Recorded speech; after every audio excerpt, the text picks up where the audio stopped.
Welcome to the H series of webinars. This webinar series is aimed at new and aspiring sheep producers to give them a step up into the Queensland sheep industry.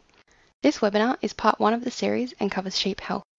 This webinar was delivered by veterinarian and sheep producer Dr. Nolo Dempsey on the 16th of April 2020. This is clip 5 of 5 and covers the early signs of blowfly strike and how to reduce your fly risk. What are the early signs of a blowfly problem? Well, the first sign is warm, wet weather.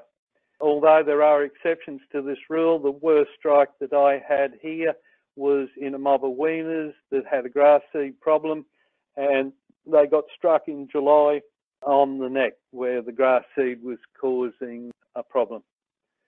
You'll often see a few sheep struck in the mob first, less than 1%. I would probably monitor and treat the sheep. Older worms may be invaded by secondary and tertiary maggots. These are invariably hairy. Some people call these maggots the poison maggots because the sheep tend to die quickly, and it's because the secondary and tertiaries have sharp mouthparts that they actually damage tissue. How I treat sheep locally is to clip around the struck area and then treat the wound with an insecticide. Personally, I now steer away from OP-based powders or liquid to what I consider the gentler ML or Vetricin or other products. And the reason for this is that I think the OPs cause the death of some struck sheep by absorption through the wound. If more sheep start to get struck, consider jetting. Click, I've used the chemical name, but there are other products. All the sheep are at least more susceptible mobs, so weaners, ewes that are going to lamb, that sort of thing. Remember that when you decide to treat, all the sheep producers in your area are probably thinking the same. How much does your local agent have in stock, and when will that supply run out?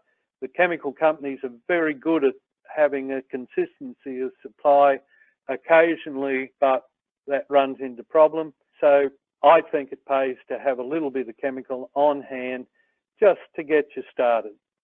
The last comment I wish was not necessary, but it's becoming increasingly important in a lot of sheep areas. Sheep with wild dog bites are commonly struck.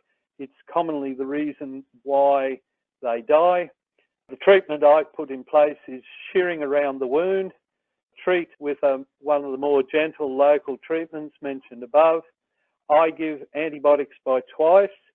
You'll have to get it from your local veterinarian. I'm very lucky I dispense it to myself. And put the sheep into a holding paddock where you can keep an eye on them. How do you reduce your fly risk?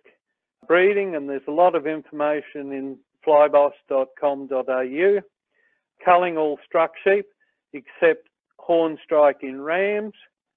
Merino's breech modification has been shown to be the most effective method of breech strike control.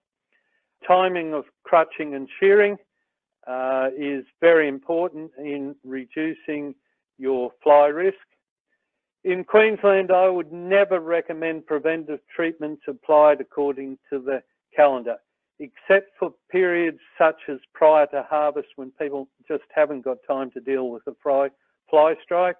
And the reason I say this is that many blowfly waves in Queensland just fizzle out. The weather gets hot and dry.